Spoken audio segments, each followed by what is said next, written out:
We'd like to welcome you back to our Academic Resilience series. This is the third series that we have had under the direction of my wonderful colleague, Dr. Margaret Mabinyo, who's the founder and director of this series. And we're so pleased to have today our very first session for the fall of 2021. And we welcome having Dr. Stephen Jones from Villanova University, where he serves as the Associate Dean for Student Success. So Dr. Jones, thank you for joining us. And without further ado, we look forward to hearing what you have to say. Well, thank you so much for having me out today, and welcome everybody. I'm glad to know that you've come to hear. So there's some wonderful strategies that will help you to be successful. And one of the things I will say to you that I was the first person in my family out of 6 children to even go to college.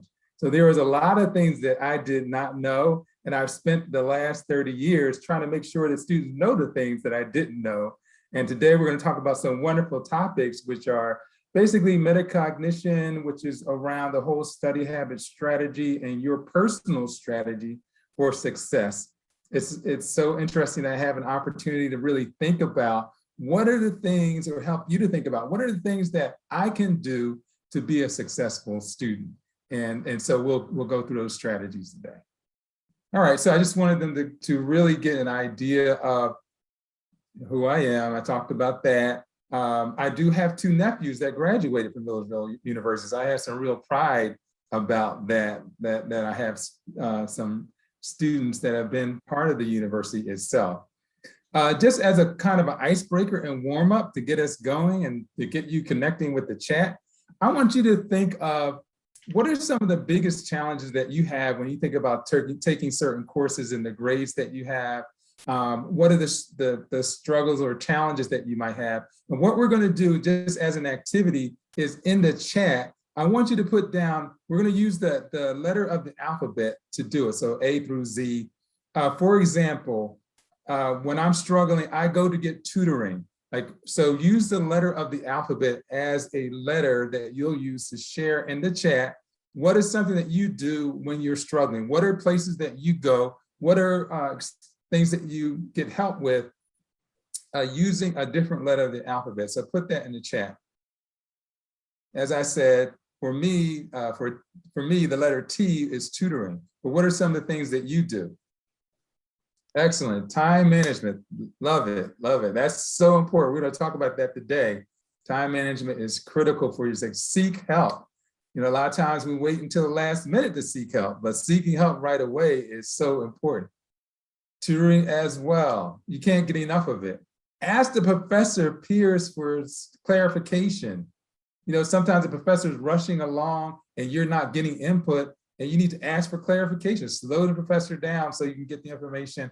Study groups are phenomenal. It's great to have study groups. And one of the things I hope that as I get through this today, talk about how to even start a study group, because that's where some students get stuck, is that I don't even know where to go to get this group together. And I'll talk about that as well.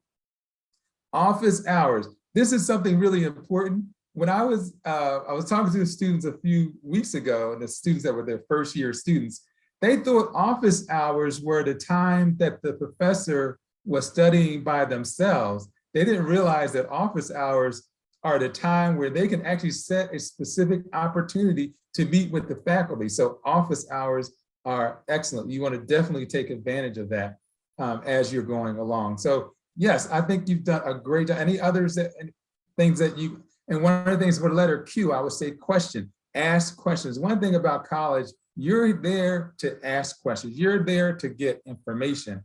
So you want to provide yourself with those kinds of experiences that will get those questions answered. And moving forward, this is the thing that we want to do, because we want to, this session is all about empowering you to take control. I remember when I was in high school, the teachers would come to us, the counselors would come to us, but the difference in college is that now you're going to the professor, you're going to the counselor. So it's kind of more, you're becoming an adult, they're moving you forward in that. To the next slide. So what we're going to talk about today is metacognition, and we're also going to talk about study habits. We've done the icebreaker already, so we can go to the next slide. So what is metacognition? Metacognition is an awareness of one's thoughts and process. Like what is going on in your mind? When you're thinking about studying for specific classes, how organized are you? How are you planning it out? How are you developing it?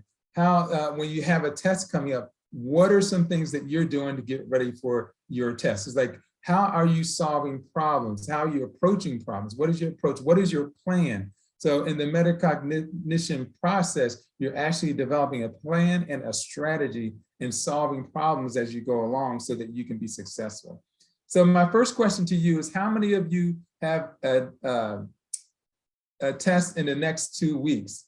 And do you feel that you're prepared for that test? How many of you have a test in the next 2 weeks, and how prepared do you feel? You can put that in the chat. Do you have a test in the next 2 weeks, and are you prepared? I would think that there's some of you must have tests in the next few weeks, or a quiz or an exam that's coming up. So how many of you have a test in the next couple of weeks, have multiple and feel prepared? That's great, that's great. One of the ways that you can feel prepared is by the amount of time that you're investing. I do in starting studying a plan because I don't feel prepared. Excellent. See, first, to solve this problem, we have a problem. We have to admit that we have a problem. So admit that we want to work on something. And then that's another thing from high school to college is, you know, a lot of times first year students are coming in. They were the top of their class. They were always in the top 10. But then they get to college and realize that, wow, I'm amongst the best of the best. So I had to step up my game. I had to get more prepared. And my recommendation is always that you prepare at least 5 days before every examination. That's the way that you're going to be successful, not waiting till the last minute, but taking steps to prepare. And that's what metacognition is all about: getting ready, getting prepared, having a plan. And maybe you've never done that in high school. I will admit, I raised my hand. I did not have a plan. I just thought I would do the same thing that I did in high school, and it would help me to be successful. So, but next slide. Some examples of metacognition is that approach to planning your studies. You actually look at your week. You act maybe on a Saturday or Sunday. You're actually using your time management schedule to plan out your studies. What are the things that you need to read? What are the things that you need to study? What are the things you need to review? How are you going to use your time? Using your process to even solve problems. I know I'm in the College of Engineering, so our students are always solving math problems and physics problems, but also just studying for certain subjects. Do you understand what the information is in that subject?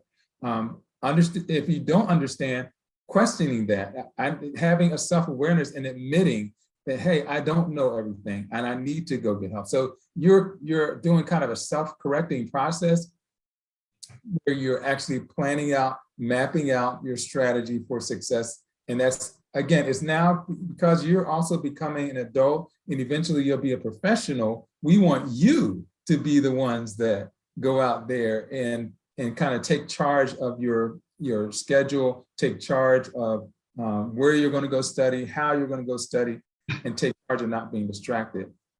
And I'm always, as part of that, you're going to have to be that person that knows how you study and when you study best. And some of you are, and you can put this in the chat, are you a night owl? You study late at night, or are you an early bird? I want to see who wins this, night owl or early bird. Night owl for sure. Okay, I see somebody. Anybody early bird? Night owl. Uh-oh, we get all the night owls. Night is winning. Night is winning. Early bird if I get sleep. That's interesting. That's interesting. Somebody said early bird if I get sleep. And so it depends though, that whole night study. Afternoon can be a time. Early bird. So a few early birds here, but a lot of night times. But know when it's your best time to study. That's when you can really concentrate and stay focused. And you need to have a schedule around that. And that's part of having an actual plan. They say that those who fail to plan are planning to fail. So you want to have a plan. You want to make sure that you're following it and not distracted when you have it. You go to the next slide. So metacognition is also identifying your learning style. All of us learn in different ways.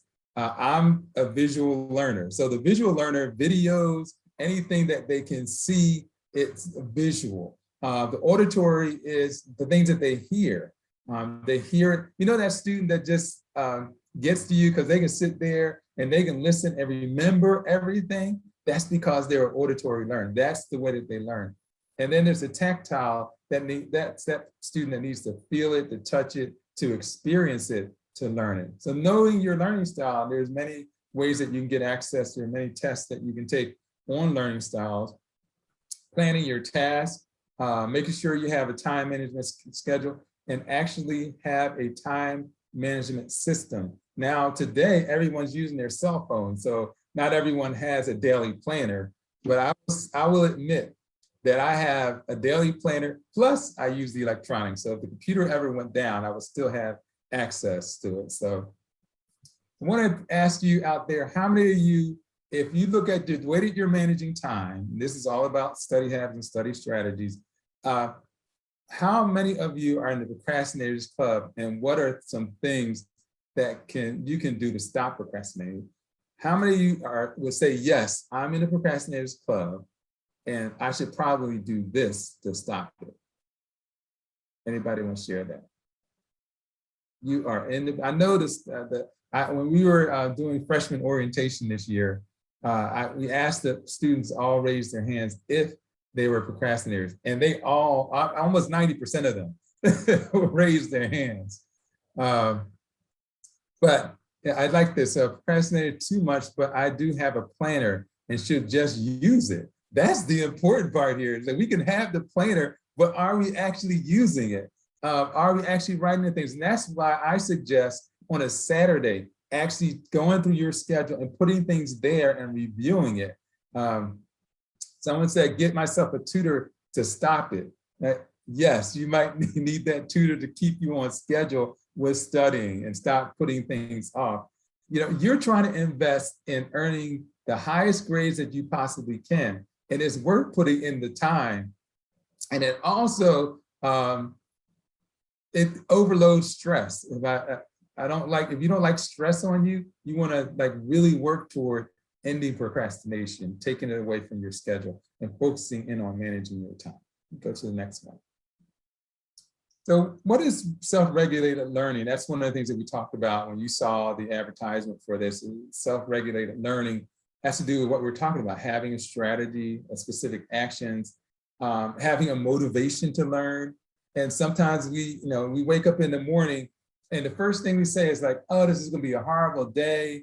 I'm not gonna accomplish a whole lot. When you wake up in the morning and that's what you say to yourself, you get the fruit of that. You're planting the seed of that it's not gonna be a good day, that you're not gonna be successful, you're not gonna accomplish the things that you wanna accomplish. So regulate your language, regulate the way that you put it out there into the atmosphere, and make sure that you're thinking in a positive way, or having some experiences that will help you to be positive. One of the things that I do is I work on fitness. I make sure that either I'm running every other day or I'm lifting weights. My fitness helps me to be in control and feel strong in my meetings and the different events as well. So on a scale of 1 to 10, how good are you at getting started when it's time to study? On a scale of 10 being you are very good, and 1 being it's so hard to get in the process of studying. 7, 2, okay. Yes. 5 in the middle. 4, okay. Excellent. So this is good. Like you're identifying, like I'm right in the middle. So I see a number of you in the middle, 4s, 5s. Yes. But that's why I was asking the earlier question, what is the better time of the day for you to study? Looking at your schedule now, hopefully I'm moving you in this new direction. You have a time management schedule, you know you need to study. When are you studying? When are you going to maximize that study? When are you going to be the most focused to study? So that's the way you're going to move from 5 to 8 to 10. And so we can go to the next slide. So some of the skills of self-regulated learning, setting goals, self-monitoring, it's no longer the professor's responsibility or the teacher's responsibility. I'm monitoring myself. I'm monitoring whether I manage my time. I'm monitoring how I'm organizing I'm monitoring how much I'm reading my text. That's another thing that's come up from students that were unfortunately going through COVID. They weren't doing a whole lot of reading. And now they've gotten to college and there is a lot of reading to do. So you have to really schedule that out. Make sure that you have a plan around when you're going to read, because you don't want to start reading and then falling asleep on your reading. So an example of this whole self-regulated learning is planning for a test, monitoring your performance, and then reflecting on your progress.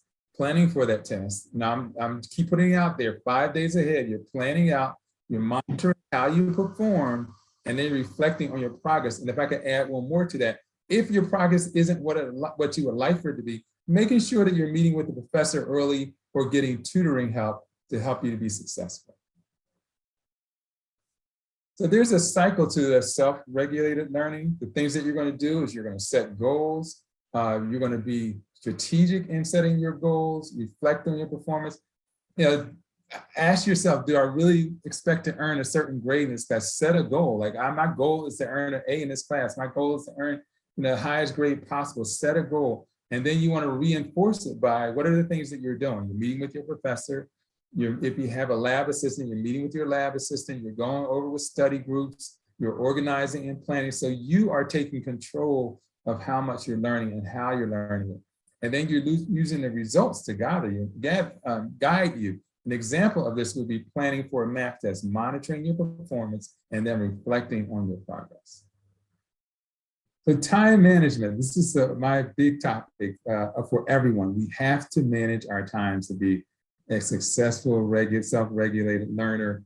And in terms of our overall study habit, is to actually get a schedule that you're using on a weekly basis and a daily basis. What are the things that I have to do? And then writing down what the requirements are for your courses. If you ever got to a class and you didn't realize that you have a quiz or a test in that class, that means that you're really not doing that schedule well.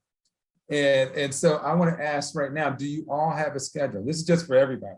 Do you have a schedule? Do you have something that you're using every week as part of your schedule? If you do, put a yes in the chat. If you do have a time management schedule that you're using.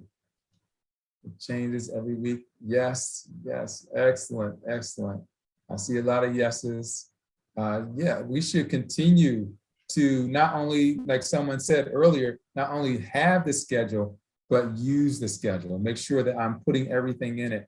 I have my things to do list. I have my priorities. I want to make sure that I'm planning the week out and the month out in terms of my activities. Now, one of the things I will say to you with the thing to do list, I know you're college students. You're not going to be in the class all the time. You're going to go to the football game or the basketball game or the outing, the party, but that should be in your schedule too. Because there are students who will take you when you know you have an exam on Friday morning. They're friends that'll say, let's go out and you can study later. But then you'll be behind in terms of the prep for your examination. So taking control. Next slide. You want to write down your study habits, goals. And I really want to talk right here real quickly about SMART goals, which are, these are specific, measurable, attainable, realistic, and timeable. So specific goal. For example, I want to earn an A grade in my philosophy class. That's being specific. And then the measurable part of this would be, okay, I know I need to have at least a 92 on every test to be able to do that. Now I can see, am I doing it or am I not doing it? And if I'm not, what are the helps that I'm going to need to get to that place? So is it attainable? Yes, if I put the time in, I can attain it. I can achieve that goal. And is it realistic? Well, what is my foundation? Have I been keeping up with the work? Have I been meeting with the professor? Have I met with the tutor? What are all things that I'm doing to make sure that I can be successful? So that's being realistic. And then timetable. You actually have a schedule that you're following in preparation for your tests, your quizzes. So SMART goals, you can use this with anything. Anything in life that you're trying to lose weight, you're trying to put on muscle. You can use these SMART goals with all those things that you're trying to accomplish. And so again, it's specific, measurable, attainable, realistic, and timeable. Here I just put do the right thing. So we've been talking about, taking control, you having a plan, but do the right thing. I can't do it for you. Only you can do it for you in terms of managing your time, organizing, planning, following a guide that you set for yourself. You are now independently in control of that and take control of your destiny. Go to the next. So how do you implement good study habits? Begin with the end in mind. Like what is your ultimate goal? Begin with the thought in mind that I want to earn the best grade possible, and identify the distractions that are going to take you away from earning those best grades. Make sure that you read all of your notes and review them. I had a student that she actually wrote over her notes once or twice after they were written and met with someone to go over her notes. And that student earned A's in her class because she kept following up, she kept reviewing, she kept finding out what was missing from her notes. So actually taking time to make that happen and planning with in meetings with your professor to go over your notes as well. If you think something is missing, now is the time. Don't wait and say, oh man, I'm gonna, when the test comes up, I'll go meet with the professor and go over what I didn't know. As soon as you don't know something, that is the best time to go get help. That's the best time to work on your study habits. Don't allow it to drift on and drift on. And now you have the quiz, or now you have the test. If you're planning it and you're mapping it out, you will be successful. If you're reading your notes or reviewing, one of the things that this student also did to earn A's is she read, and I know this is going to sound like a lot of work, but she actually read her chapters more than once. She read her chapters more than once. I wanted to ask you real quickly, what are some study habits that work for you? So we're going to share at this point, help everybody in this group, everyone that's listening, you put down something that you do to be successful as a student. Put that in the chat. So maybe this will help someone. I'll read them off as you put them in. What is something that you do, or what is a place that you go to study that really helps you to be successful? It helps you to earn those top grades. Recopy messy notes, yes. Color coding notes so I can section the information. That helps. Yeah, dividing it and coloring it. Working in quiet place. Make a list of the things I need to get done. Going to the library. People still go to the library. That's a good thing. Reading over notes. Studying in a relaxing cafe. There's not a lot of noise around, but just a nice quiet place to go. I will tell you another story. So I was in my first year of college, and I had an exam the next day, and they were literally having a party on the hallway. And I refused to leave my room because I said, well, this is my room. I don't want to go to the library. And I was so distracted that I did not do well on that test. So I recommend, if you know things are going on that are going to distract you, get away, get to a quiet place where you can really focus in. And I it impacted me so much that I still think about it to today, and I shared it with you. You go to the next slide. After reading, I'll stop and paraphrase what I just read to put it in my own words. That's a good thing. Yes. Clear it. You can make it clearer in your own words. That's what someone said. That's a good idea. It's important to implement good reading habits. I can't say this enough. It's important to really understand we're not just reading for volume. Again, that's something that oftentimes we say, well, I read all 5 chapters. And if I ask you what you learned from those 5 chapters, you wouldn't have too much to tell me that you learned from those 5 chapters. So it's not only reading it, it's about comprehending it. It's about using various strategies, whether it's, my wife actually uses these little color tabs in her book to highlight things that she doesn't know. She needs to go back and review, or highlighting. Sometimes we highlight in our books the things that we already know, but no, you should highlight the things that you don't know, so it'll stand out to you. You might want to have different colors. Some people use different color markers, but just actually having a strategy that you're going to read and comprehend the chapters. Also, go to the back of each chapter and see some of the questions that are at the back of each chapter.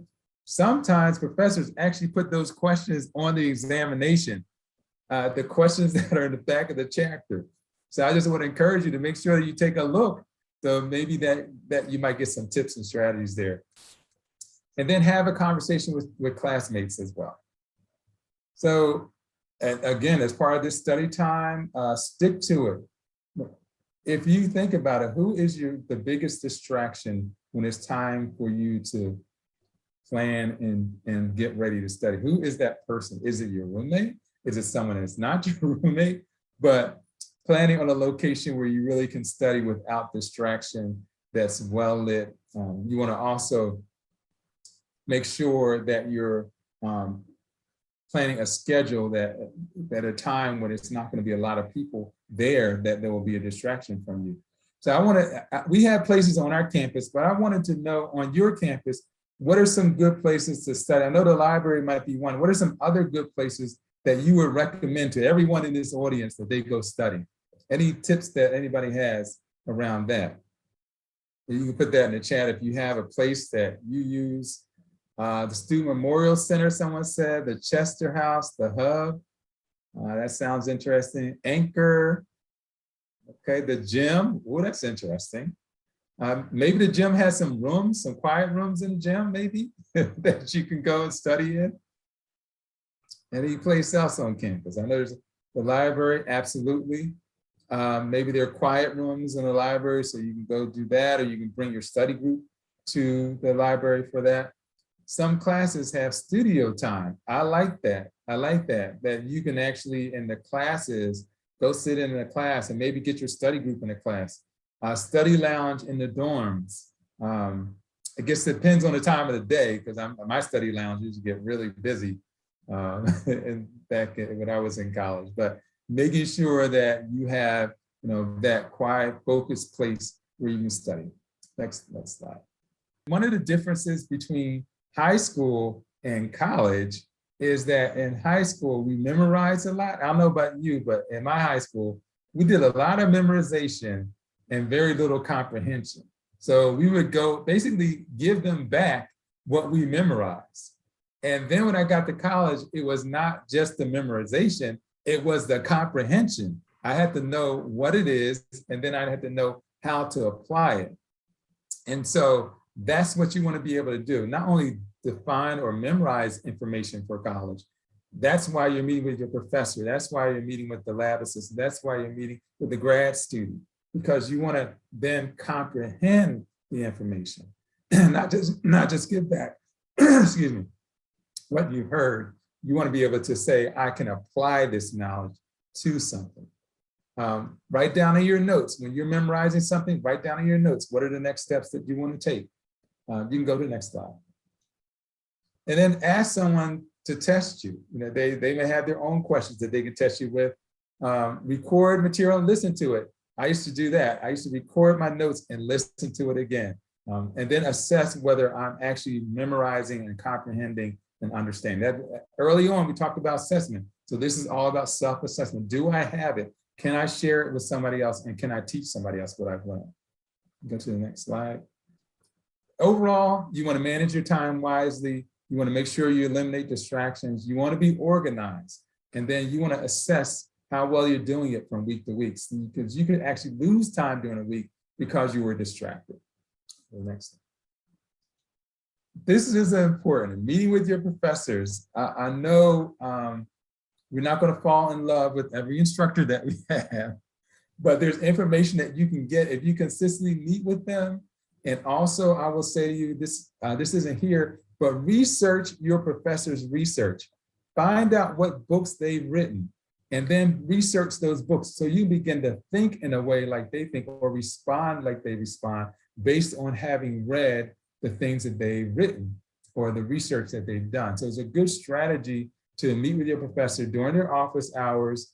If they're not available, you might want to talk with their graduate assistant, or there may be someone else in that department, but don't let weeks go by without you meeting with your professor. And I'm also going to add to that your advisor. A lot of times students wait until it's time to register for classes to meet with their advisor, but the advisor knows all the professors in your department. You want to take advantage of that. Make sure that you're connecting with the advisor and your professor, and be ready to ask questions. Go to the next slide. And this is something that, again, I don't know how many first year students are online with me, but I didn't go for tutoring like I should have the first year, first semester, because like I said, I thought I was the top of my class. Why should I get tutoring? Now let pride get in my way. Don't let pride get in your way. If you need tutoring, go get it right away. Don't wait until the test comes along. And now I'm gonna get tutoring the night before the examination. If I could see your hands, I'll ask you to raise your hand. How many of you actually wait until the night before the examination to find a tutor? No, that's something that you should do. As if somebody raised their hand, do it several weeks ahead of time. Know that you're having challenges or that you don't understand something. Go get the tutor right away. And sometimes tutoring comes one-on-one, sometimes it's in groups. It just depends on the university, but get tutoring. This is part of your strategy. This is part of you doing a self-assessment. Be honest with yourself and then move forward and get the help that you need. And then the most important things, you're at this college. I have a student organization on my campus called the National Society of Black Engineers. I'm an advisor for the National Society of Black Engineers. I'm an advisor for the Society of Hispanic Professional Engineers. And I tell the students, as much as I love how much energy they put in the organization, they're here to get their degree and their academics, to make sure they're focusing on that as their major priority. So focusing on your goals academically.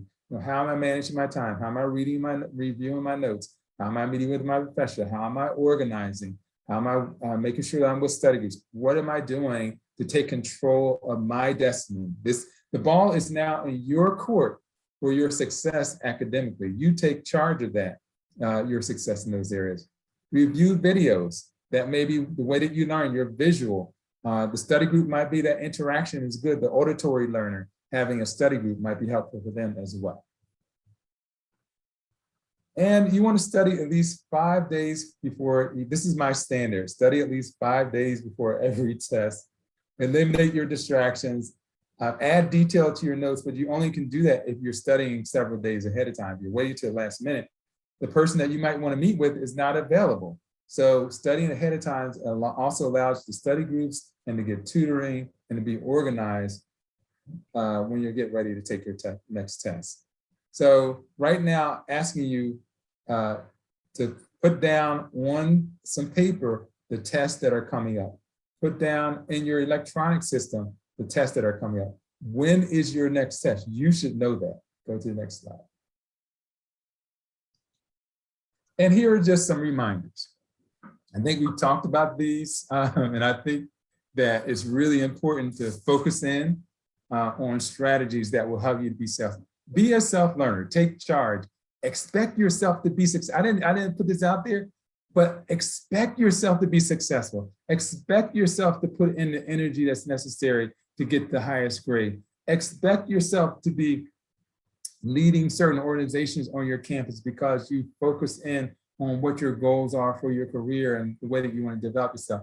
Have that high definition of yourself and where you want to go and what you want to do.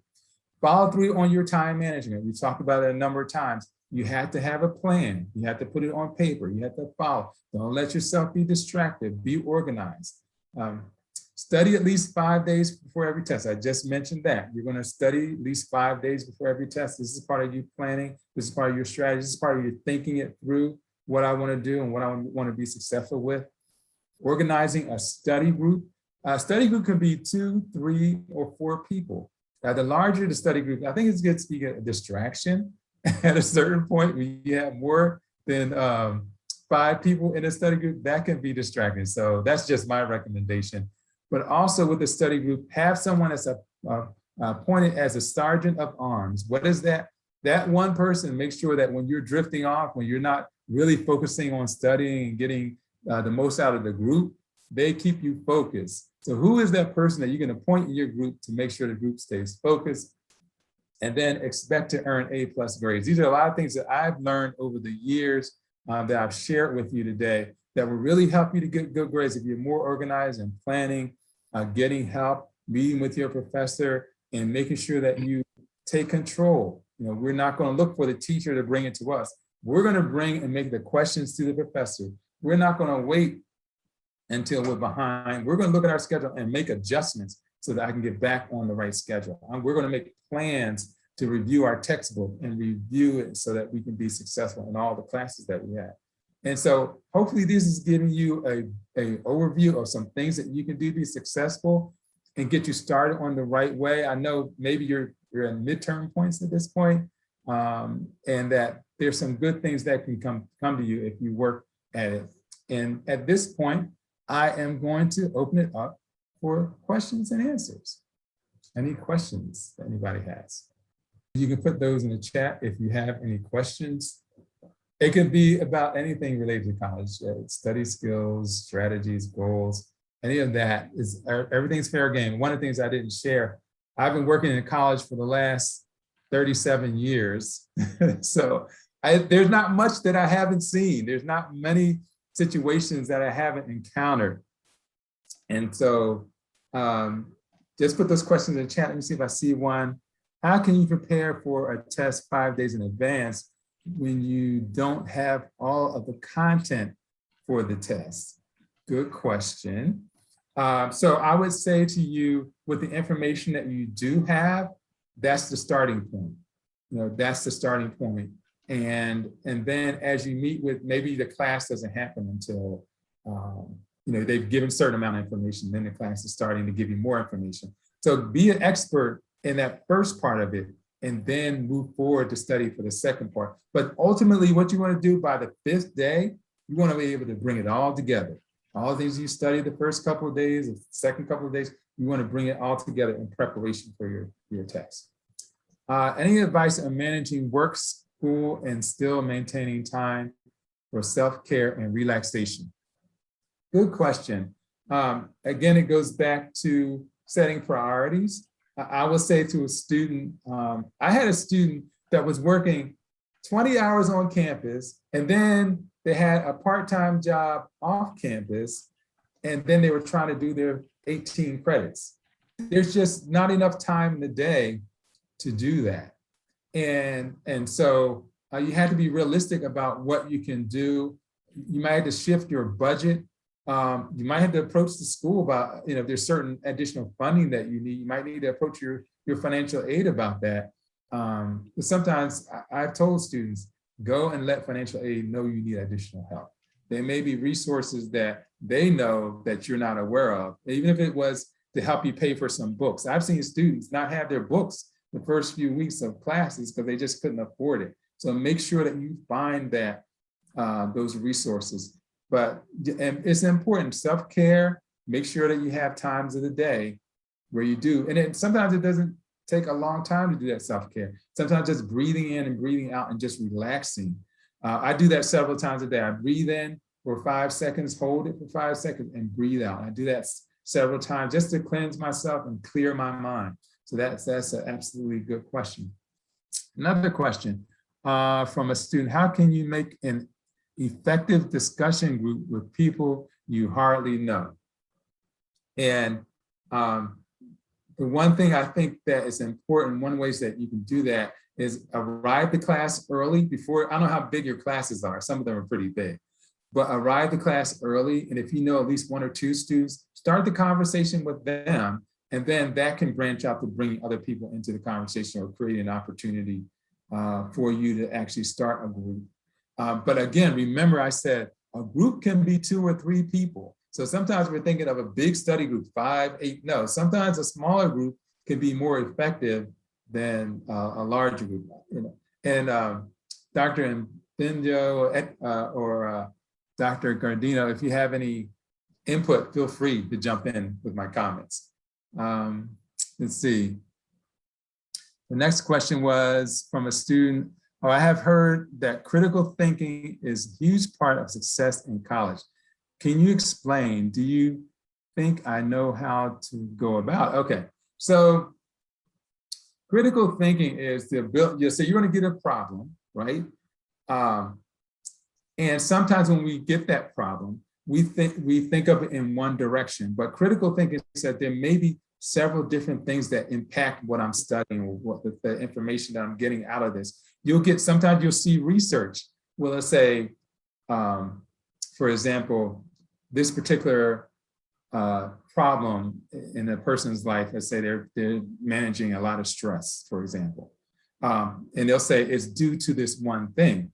But a critical thinker to say, well, maybe it might be due to 3 or 4 other things.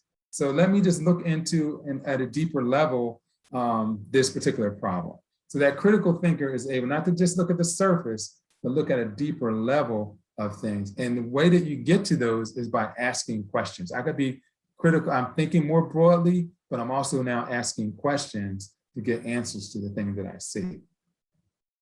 The next question is, do the 5 days of study need to be consecutive? That would be the goal. If you can do them consecutively before the test. Something might come up in between. Again, this is your advantage. If you know something's going to come up, at least you've been studying. It's not the night before the exam like many of us did in high school. In high school, many of us studied the night before the exam, or we studied, if we were on a bus, we took on the bus or in the car on the way to the examination, we studied. And that's how a lot of us got through high school. But now in this environment, I think the more prep that you have before the exam, the better that you're going to do. Any advice on managing work, school, and still maintaining time for self? Okay, that's again there again. Anything else? Okay, so we want to say something about managing your stress, because a lot of because of COVID and a lot of the students have been off campus, and now we're on campus and we're still wearing masks, and there's a lot of stress that's going along with now taking tests the way that we customarily have. I just want to say to all the students out there, your well-being is very, very important. And so maybe you've never needed to see a counselor. Maybe you've never needed to talk to someone because you're going through certain levels of stress.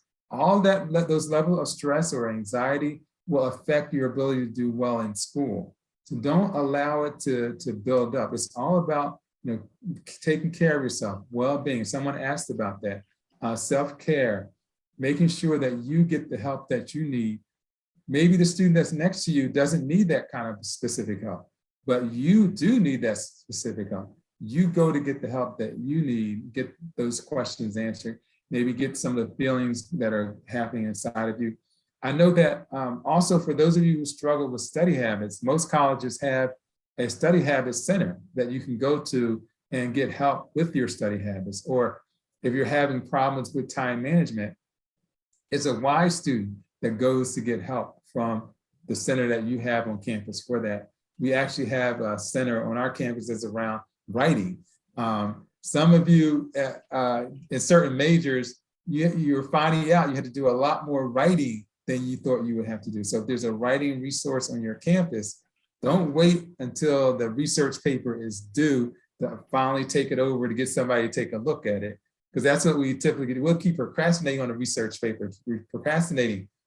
And then I'll tell you a story about this, actually. My niece was at her university and she had a term research paper to do.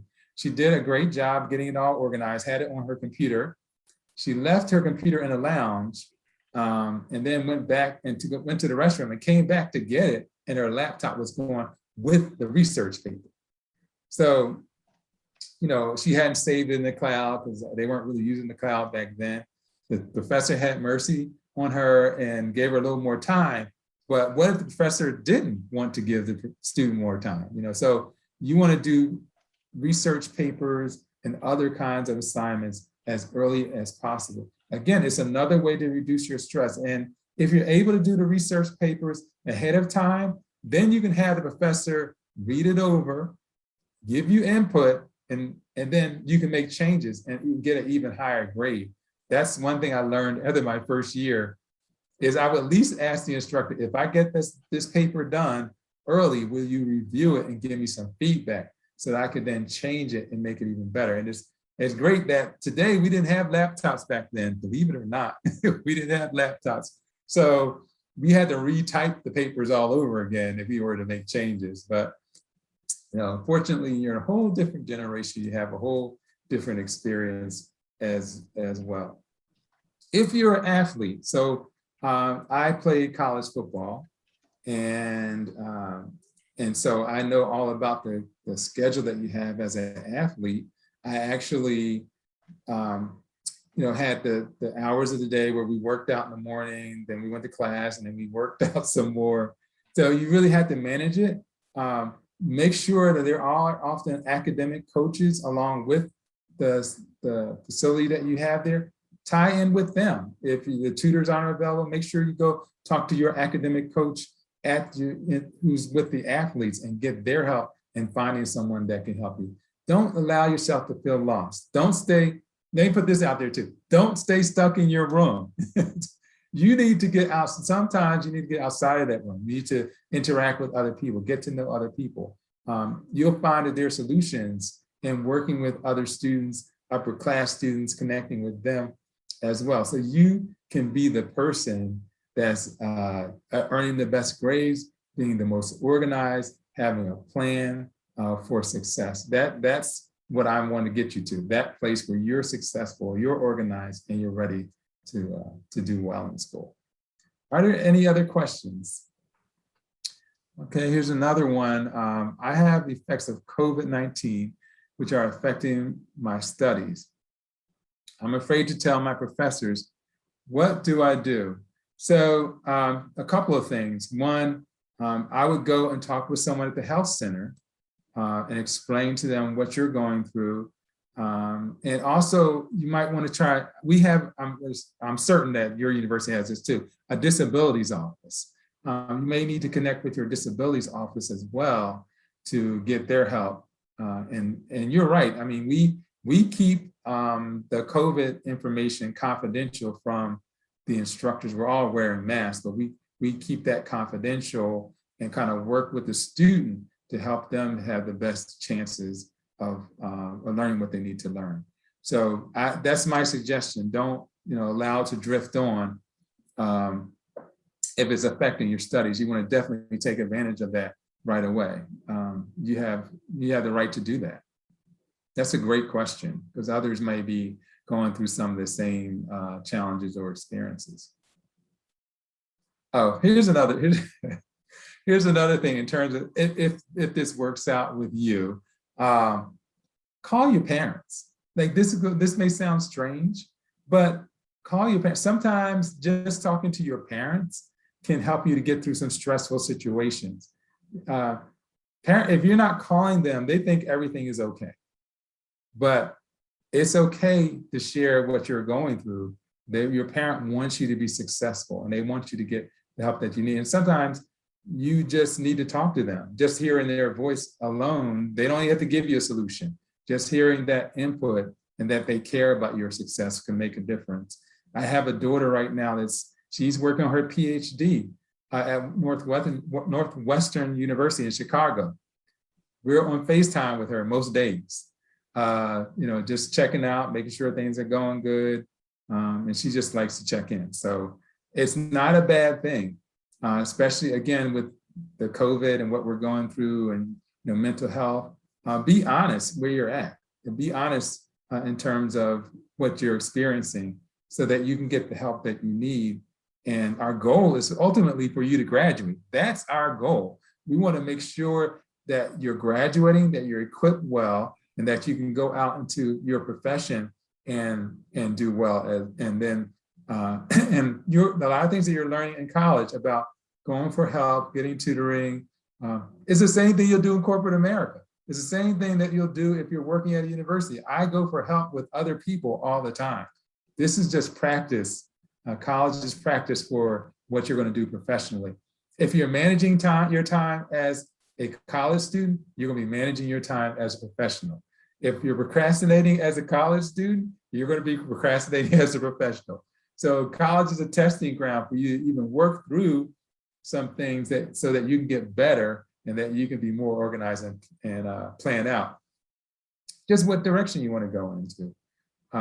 Last thing I'd like to hear from you is what professions, what's your area of interest? What careers do you think that you're going to go into? So I think I see 41 people minus the 3 of us.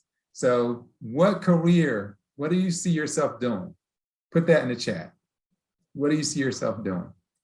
I know some of you made a decision, especially if I don't have a business or accounting. Okay, teaching elementary education, excellent. We need more teachers.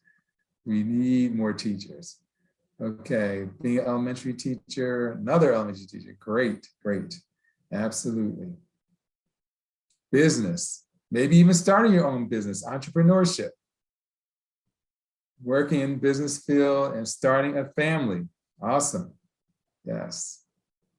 We need though, I don't know if you'll be the first person in your family to go to college, but I just feel blessed that I was able to be the first person in my family, but now my children had a parent that had gone to college, so that was wonderful. I'm a professor of education psychology here at NU. Okay, thank you for sharing. Thank you, thank you. Any others? Are there any accounting majors out there? Possibly a project manager. Any? I don't know. We have engineering there. Not nurse. Is there nursing there? Not sure. Any nurses? No nurses in the group? I don't see any of that. Accounting. Okay, my son's accounting major. He's done very well with that. Might change to accounting. Okay, great. Yeah, like ask questions. If you don't know, you're in your major, but you're not sure, call the department and see if you can meet with one of the professors in that department. So you can ask them some questions or meet with some of the students in that department to see what they're doing, what kind of internships they're going on, what kind of jobs that they're getting. So, do your exploration before you go to the next department. That's always a good investment of your time. And there are others that may be interested in teaching another. I noticed teaching. But some will be teaching English, some will be teaching math, some will be teaching science. We need all of that. We need all of you, even if you're not, to invest in that time. So thank you so much for coming. Thank you so much, Dr. Jones, for availing yourself for this session. We really, really appreciate. And I want to thank all the students, staff, and faculty that tuned in or logged in for this session.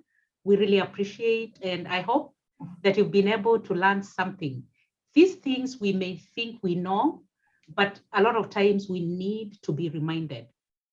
When I hear Dr. Jones talk about a planner, I have a planner right in front of me, and that just confirms that I need to keep using it.